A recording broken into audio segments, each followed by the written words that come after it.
evening. It's June 2nd, and we're going to do channeled messages and a collective reading for the week ahead. There's a lot of fairly large planetary movements happening in the coming month. So we're going to take a timestamp really of this coming week and sort of highlighting the energies of the month as well. My patrons are getting this first, ad-free. Patrons get exclusive content, and often they'll have extended readings. So feel free to check out the Patreon community. Divine guidance and loving clarity is my intention. Whoever is meant to find these videos, divine guidance and loving clarity for my love is supreme. If you're new here, my name is MJ. I'm the founder of All to Love. I'm the author of the Fearless Life Guide, and I do offer private readings. And a few changes is that I'm not replying to any DMs on the social media. I'm experiencing too much spam. And I think most of you guys know that those of us who read in integrity, we're never going to private message you to offer a reading or be like, I can see something. I don't consider myself really to be a predictive reader. It's more about this divine guidance, loving clarity to offer perspective on the current energies of our lives. So divine guidance, loving clarity for my Patreon community. And then, of course, for the wider audience, divine guidance and loving clarity. So, because I don't reply to DMs, if you're wanting to book a private reading, feel free to go to my website, alltolove.com. All the info is in the description. Via the website, you can check out our merchandise. You can obviously check out and buy the book. And my top tier patrons get access to the Be the Change online courses. They're all 8-week courses. I produced those between really 2017 was the inception of the ideas for them. And then I was finally finishing up around the pandemic, actually, is when I released Unplug for Freedom. So divine guidance and loving clarity. What are the messages? What are the most important messages for the week and the month ahead? We're starting and reading this on June 2nd. What are the messages for the collective?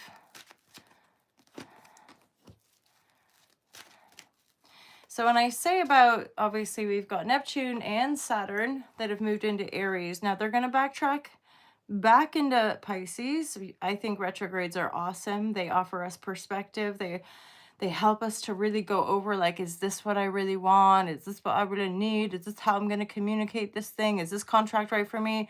Is this my dream? Is this my ultimate dream? So especially Neptune and Saturn together, I think, are really highlighting the inner vision, the birthing of the new paradigm, and committing to that vision. Then with Saturn coming in to help us actually create the structures that are going to enable us long term to manifest and build and create those visions. As Uranus approaches the final degrees of Taurus, it's helping us to really land some of the lessons we've been learning for that part of our chart, and the Taurian energy, which of course is really radically shape-shifting some of what we once believed were really stable structures and showing us again these newer structures. When Uranus moves into Gemini, it will be really, really like mental on every sense of that word, really, like higher mind, higher questioning, more awakening, more discernment is going to be super dupes important. And on a really positive note, this month we have Jupiter moving into Cancer. This is a positive shift. This is going to help us to probably feel more at home or change the home where necessary. It can offer us greater harmony and expansion within our relationships and our businesses. All in all, a really, really good sign. And of course, with all of these outer planetary changes, this is highlighting and or reflecting to us pretty monumental collective changes, as in, I would even say the greater paradigm on this planet is really going through a transformational change. And the benevolence here is that warm, positive feeling, and then having Saturn coming into Aries going, all right, is that what you want? Well, this is how you have to structure it. These are some of the patterns we're going to have to implement. For some reason, wanting to share, for example, the sun is shining beautifully this morning, and I felt really called to go out and just have a little yoga practice, classic hala sun salutations in reverence to the sun, to nature. And of course, as a longtime yoga practitioner, actually really just taking that time for myself to connect into the body, to connect to the planet, and then attune to the content creation. Definitely feeling guided. I feel like this is going to be an ongoing, possibly conversation, especially with a lot of the fire and air energy and fast moving stuff. More debate and kind of discussion in the collective around our phone addiction and technological addiction at the same time, bridging into the quantum awareness. So things like ChatGPT and AI, and these things are really going to continue to be part of our conversation around how to effectively and consciously use the technology, but not lose our sovereignty, not lose our own capacity to think clearly, to think creatively, to think autonomously, right? So that bridging is actually really fundamentally and foundationally shifting us into this quantum awareness, which is, all part of the greater awakening. And yet, with all of these so called progressive or positive things, there's likely and, very really going to be shadows that we're wanting to shine out, that we're wanting to turn our gaze away from, to focus on our bodies. So even practicing alchemical quantum healing within our own being, extending that into our sacred spaces and our homes, and then working that in the natural world, right? So learning really from the regenesis of the planet herself and coming into greater alignment and harmony with those natural cycles. So, and then of course fusing the benevolence and potentials of higher technology to liberate us from enslavement. Divine guidance and loving clarity. And I've already pulled the central energy for this month and for this week ahead is the 10 of Sword reverse, meaning we have released some pretty big cycles, past life cycles, karmic cycles.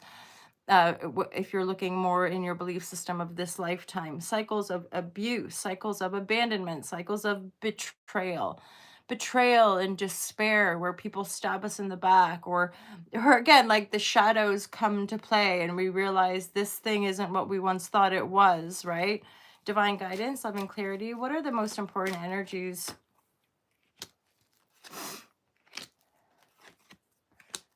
Oh, wow. Really quite clear, quite dynamic. So we have the tower energy. So when we close down these cycles, it's likely that, and again, with the outer planetary changes into new signs, we ourselves are going to experience tower moments, but then of course that's going to filter out and be reflected back to us in the collective.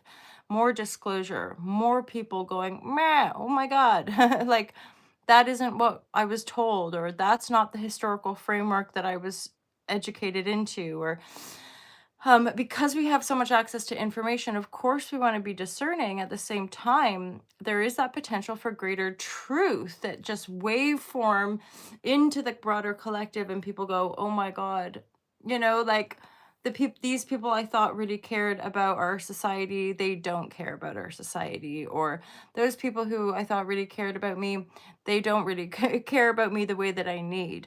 Um, Me thinking I'm safe within this construct, right? Thinking, oh, I've got this asset, or, I'm secure in this way. And then suddenly rugs get ripped out from under us that prompt us and encourage us, or simply take away those structures to force us to go in another direction. And that's often a Uranian signature. So as it approaches these final anaretic degrees of Taurus, and again, I do think Uranus is going to go into Gemini and then retrograde back. But so these retrogrades, the fact that they're going forward into new sign and going back into the sign that they've just been in for many years, that is also indicative of trusting the process, that we don't have to have it all figured out, like right in this instant, right in this moment. Life is unfolding, life is supporting us, right? Life is here for us as much as we're here for it.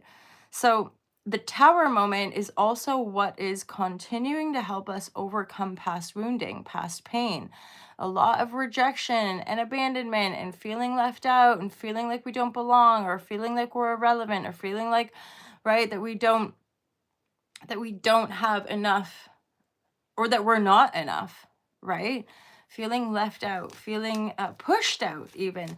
But the tower, these breakthroughs, these psychological changes and breakthroughs are really part of the puzzle, part of the piece that's helping us check this out, that help us move into this.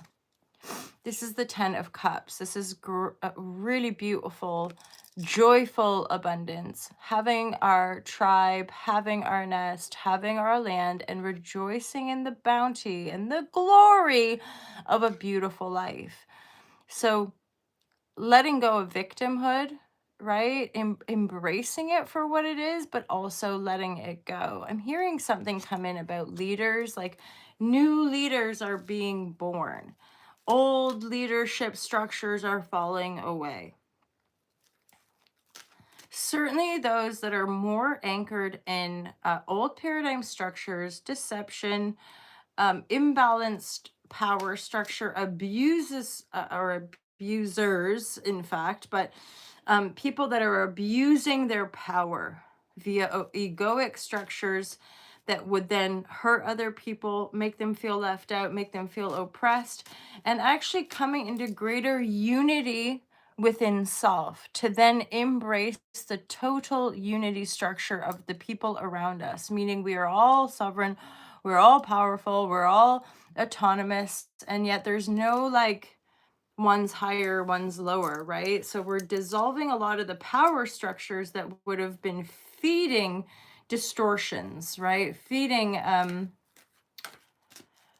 one person being more powerful and or even on a simple sense, the wealthy are powerful, the rest of us are not, right? So recognizing the divine coding within self via a loving connection to one's heart and knowing that we all deserve to be here, knowing that it's appropriate and higher harmonic to be sharing resources rather than hoarding. This is where individual and also drawing from a lot of the ancient spiritual practices are making their way into the collective to practice, to wield that autonomous spiritual connection to pierce the veil, and thus giving more people the courage to really embrace the life that they desire. Often is the case, and that's where better leaders or more leaders that are leading their own lives and transforming their lives are coming into the fore to be seen and witnessed and experienced to give other people permission to do the same.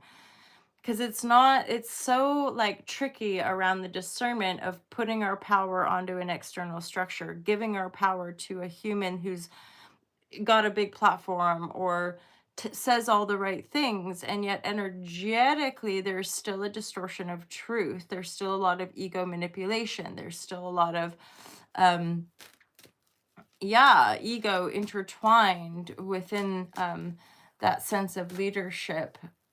This is where it goes both ways, the discernment of the self leader, not impressing upon any doctrine or dogma. Simply it's really kind of like the holders of space, those of us or any and all humans who have acquired that ability to hold space for people, to listen, to have curiosity, enough openness of mind, to be curious in a compassionate understanding, to open our mind and neural pathways to really adapt throughout this journey, right? Rather than controlling and trying to fix other, or controlling and endeavoring to impress our projection onto other, i.e., deeming that we know other, rather than trusting in the knowing of self and then holding space for other to also access the knowing of self, right? Just via a loving presence. That's where presence continues to reign supreme in our airwaves. I'm hearing just two more cards here. Yeah, some of you might be feeling pretty like, what is life? And almost like a so for some of you the tower is actually going to be really benevolent because you might be feeling out of faith. Like this energy met with this, like this kind of healing process can potentially make us be like, what's it all for? What's the point? Losing our faith, right? Like we've lost our faith, we've lost our strength.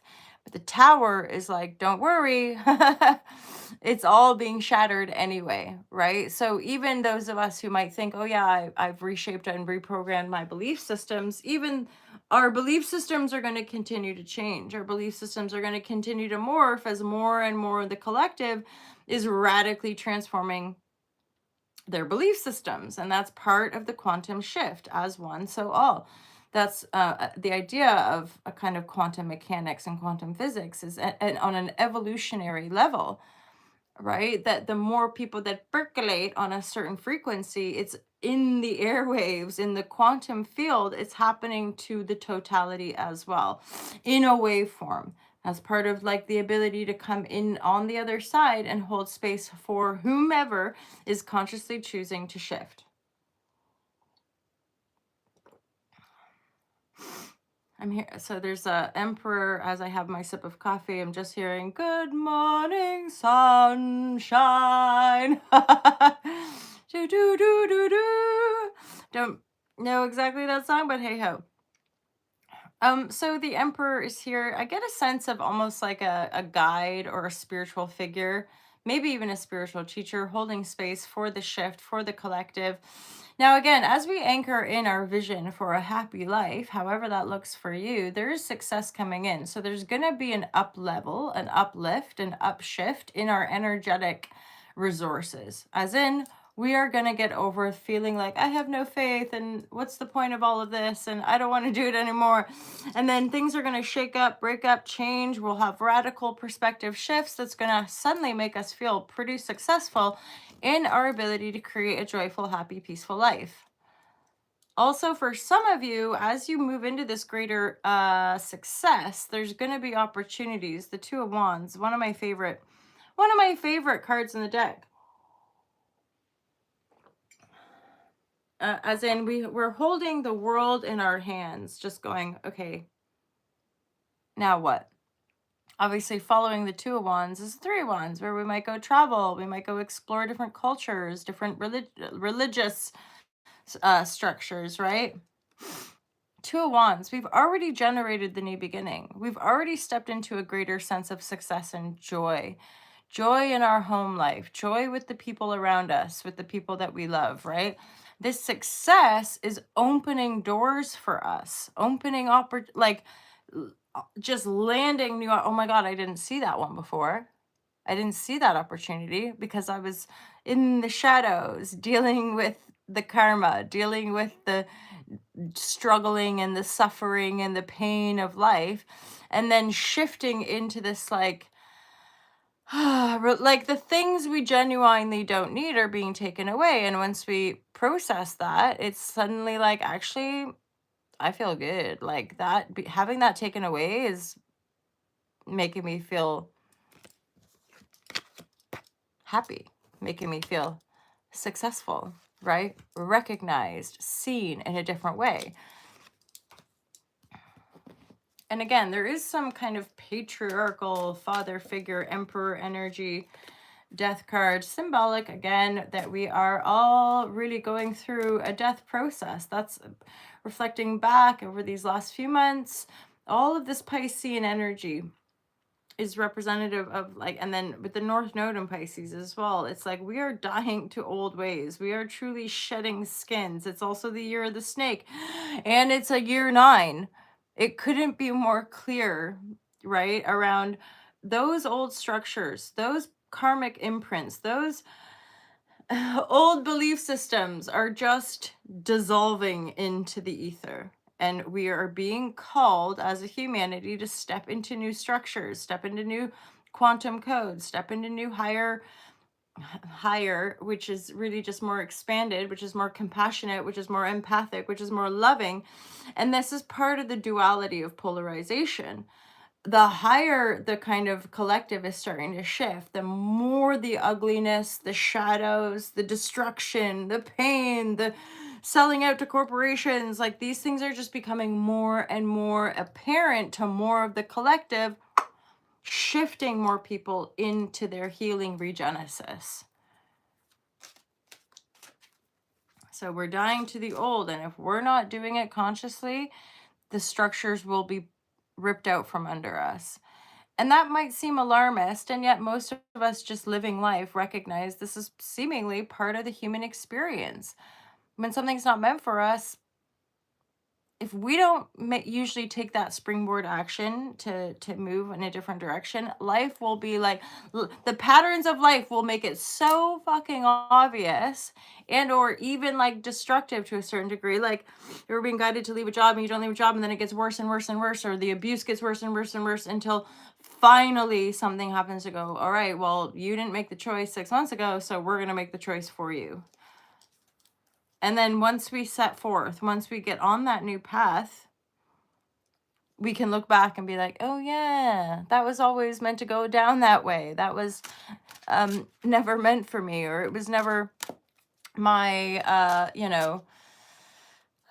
responsibility even to have to do that. And yet here we are, divine guidance.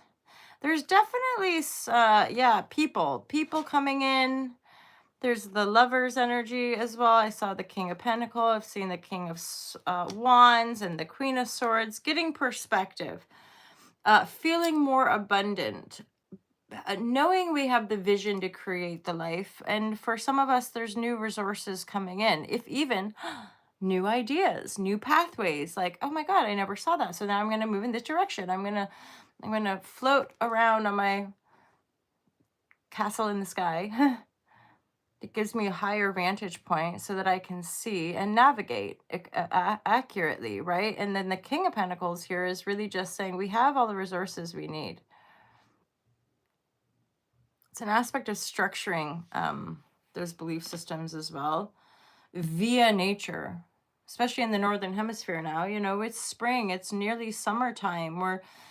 Things are in bloom, things are in blossom, you know, we're growing things, we're tending to our garden and the vision we hold for the empire, for the community, for the home, the castle, what have you.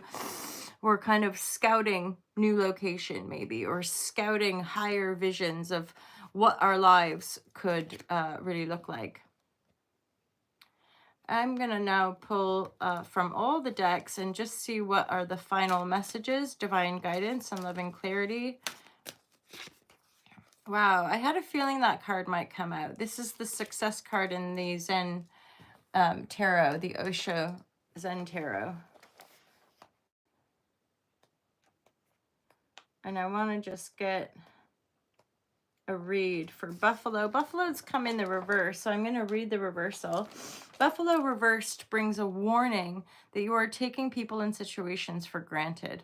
Are you a taker rather than a giver? Buffalo is often stubborn and slow-moving. Be aware of areas in which you are stuck, especially your own opinions. Take time to resolve personal issues, respect the paths of others, even if it brings you sadness. Protect yourself more. An old native attack technique was to stampede the herd over a cliff. Make sure you don't allow anyone to stampede you. Buffalo's massive shoulders remind us to ask if we are carrying other people's burdens or taking on too much responsibility. Yeah, I think that's, especially in the kind of light worker, I don't particularly like or resonate with that, but the empathic people. Not people that totally just want to give all the time and try to make it better for everybody else all the time. Often people who grew up in narcissistic homes, like, and again, the broader collective of narcissistic society, but those that can't work on it.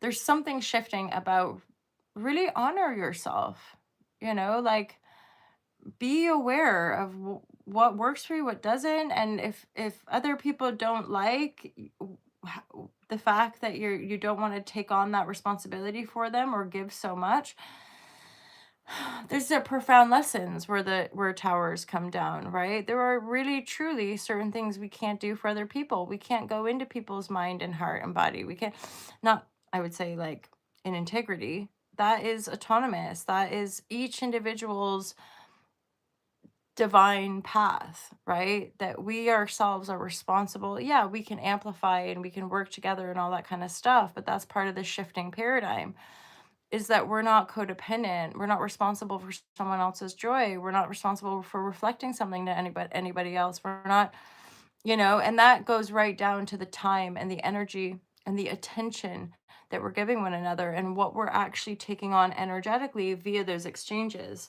So Buffalo is kind of asking us to withdraw and like know your worth and know your path, and not to feed any illusions that don't actually serve you. And that, again, through the tower moments, that can often become revealed, that can become more apparent.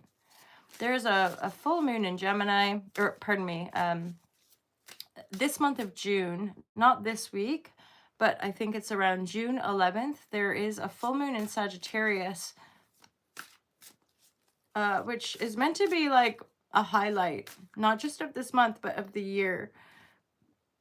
Pardon me, a really expansive opportunity, to culminate and really shine light on these higher aspirations and these visions, and possibly prompting people, for example, to sell everything and move abroad, or to suddenly go, oh my God, I don't want to work in this corporate job. I want to study philosophy. I want to study mysticism. Like, quite radical changes, but that's the archer, right, of Sagittarian signature. Like, we pull back. We're all being pulled back to reflect, to look like, what are you thinking? What are you feeling? What direction are you really moving in? And then eventually we'll be shot we'll be shot forward into our future, and knowing, and a kind of sense of excitement, and or even, I would say, grounded excitement. This is also part of the process, is integrating things. Yeah, that's part of nature. That's part of not necessarily having all of the material things at our disposal, and certainly not being overly attached to the material and the physicalization of our worlds. As in, more people leaning into being their own guru, or people leaning into being their own autonomous creator, or simply all of us listening to more like middle and or even smaller content creators, rather than the kind of old paradigm structure of simply because someone is famous and in a movie they're special, or because somebody is in a political position they're in power, or because somebody has a large audience, well, they must know and they must be correct. That we're actually falling away from like idol worship, which has a lot to do with the collective healing of not enoughness, unworthiness, that's seemingly attached to the physicalization, or to like what we have, how much we have. A friend, we were chatting last night, and he was saying like, um, that's, as a lot of the people have stepped away from old religious constructs, it's almost as if the capitalist, consumerist, material world has become the new God. That people, I might not have a spiritual connection to God, but I can buy all the things. And as long as I can buy all the things, then I'm fulfilled, and then I'm important, and then I can show you how important I am because I have all these cars and all this nice stuff. And that's part of what us all collectively healing a lot of these shadows and healing a lot of these wounds.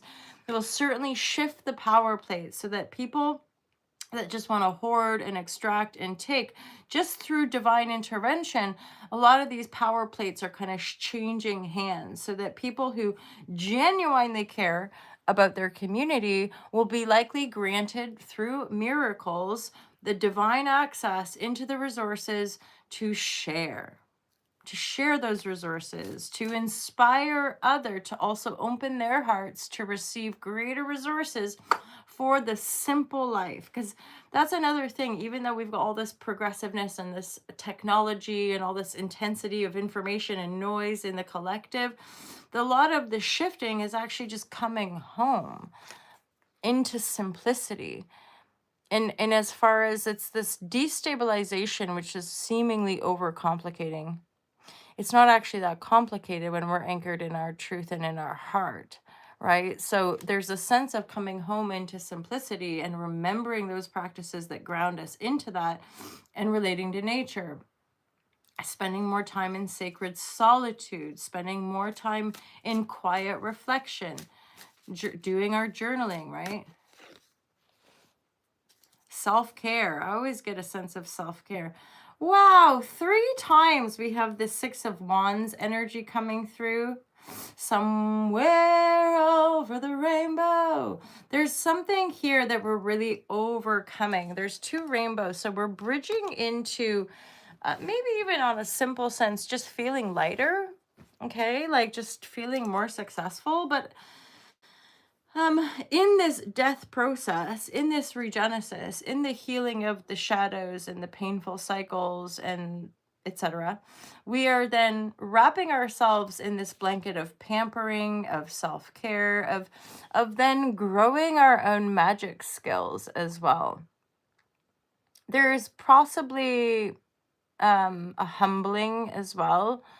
So for a lot of us, we can attach to any kind of egoic structure and yet be humbled through life's journey, being like, oh yeah, maybe I should just focus on myself. Maybe I should just actually do some self-care rather than having these big, grand, importante dreams, right? And that's where the Tower comes in. And actually, there again, what I was saying before is that simplicity. In our simplicity, we can rejoice. Like I was talking about doing my yoga practice and just feeling at one with the sun and being so grateful for my plants and like this simple life that I've been guided to.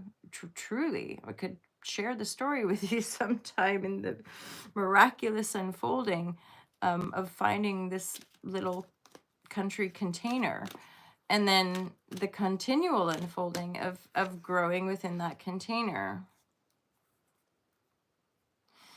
Yeah, so also like this is collective and of course possibly personal, but for some of you there's a real sense of making greater contact with our like mediumship and our psychic abilities.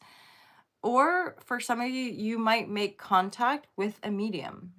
Like you might decide to have a reading or like you just bump into somebody and they're psychic and they say something and you're like, oh my God, like, or it's your personal power shedding old stuff and suddenly opening up to your psychic ability and your mediumship potential. Mediumship in my awareness is a little bit specific about connecting to people who have passed. That's where this Emperor, at one point I did get a sense that this could be, okay, yes, a guide, a spiritual guide, but it could also be some of our ancestors like hovering in the ether, supporting you. So your mediumship skills, like your sense of suddenly connecting to a grandfather figure or making contact with somebody who is bringing a message from your grandfather, or, you know what I mean? Like, and it could be empress, emperor, like, but it's the energy of beyond the veil, or this energy of someone from your ancestral lineage who is no longer in physical form on the planet is making contact with you, which then opens up your own like mediumship skills, right? Which comes through self-care, comes through humility and stability in truth, in your personal truth, in your personal connection and discernment.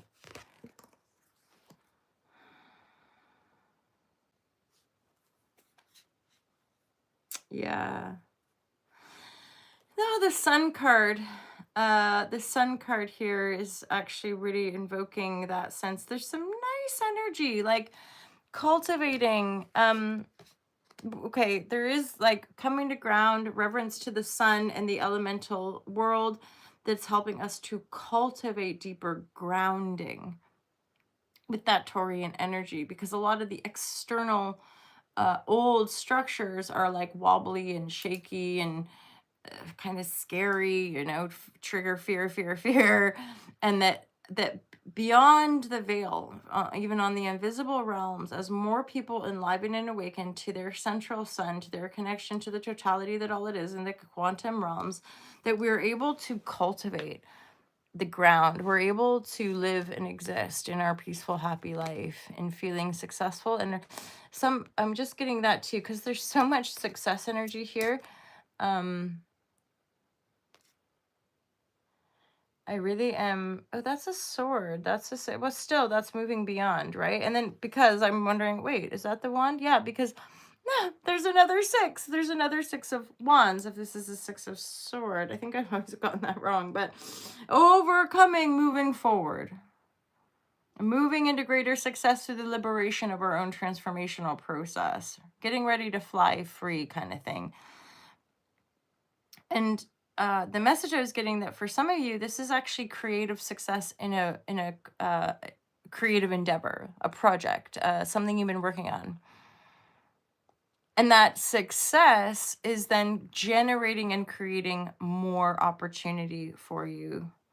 So let's stay grounded, embrace the joy that is coming in. Know that when things don't go our way, or if rugs are getting ripped out from under us, there's a higher purpose to that.